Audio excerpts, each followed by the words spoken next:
నల్గొండ జిల్లా చందంపేట మండలం కాసరాజుపల్లి పరిధిలోని ఊరబాయి తండాలో గొర్రెల మృతి కలకలం రేపింది. గొర్రెల కాపరి రమావత్ హనుమాకు చెందిన దొడ్డిలో 3 రోజులుగా సుమారు 50 గొర్రెలు అకారణంగా మృతి చెందాయి. ఈ ఘటనతో సుమారు 10 లక్షల నష్టం వాటిల్లినట్లు సమాచారం. తండాను సందర్శించిన సర్పంచ్ రమావత్ బాబురామ్ నాయక్ రైతును పరామర్శించి ధైర్యం చెప్పారు. అధికారులు వెంటనే స్పందించి వ్యాధి కారకాలు గుర్తించి మిగిలిన గొర్రెలను కాపాడాలని, బాధిత రైతుకు ప్రభుత్వం తక్షణ ఆర్థిక సాయం అందించాలని కోరారు. నేను 15 లక్షలు పెట్టి 50 గొర్రెలు కొనుక్కున్నాను సార్. 3 రోజులకు 50 గొర్రెలు చనిపోయినాయి సార్. ఎక్కడ ఏదో చిన్నప్పటి నుంచి నేను గొర్రె కాసి బతుకున్నా సార్. నాకు పిల్లలు పెద్దలు ఓట్ల వాళ్ళు పోయి నాకు అన్నం పెట్టేవాడు లేడు. నేను గొర్రెల తోటే బతుకున్నా సార్. నేను పెద్ద మనిషి లేక నేను కట్టి పట్టుకుని గొర్రె బతుకున్నా.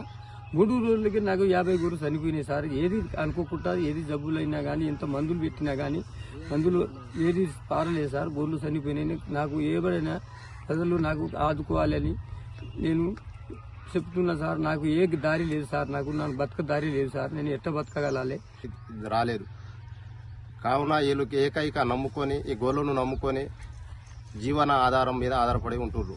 వ్యవసాయం లేదు. మా మారుమూల ప్రాంతంలో మా కాడ ఇక్కడ నీటి వనరులు లేవు. కేవలం అడవి మాత్రమే ఉంది. ఈ పరిస్థితుల్లో వాళ్లకు గవర్నమెంట్ తరఫున గౌరవ ఎమ్మెల్యే దృష్టికి తీసుకెళ్లి గవర్నమెంట్ తరఫున వీళ్ళకు వృద్ధాప్య వీళ్ళిద్దరు తప్ప పిల్లలు జీవనాధారం కోసం ఇక్కడ ఉండలేరు. ఈ వృద్ధాప్య దంపతులకు న్యాయం చేయాలని కోరుకుంటున్నాను.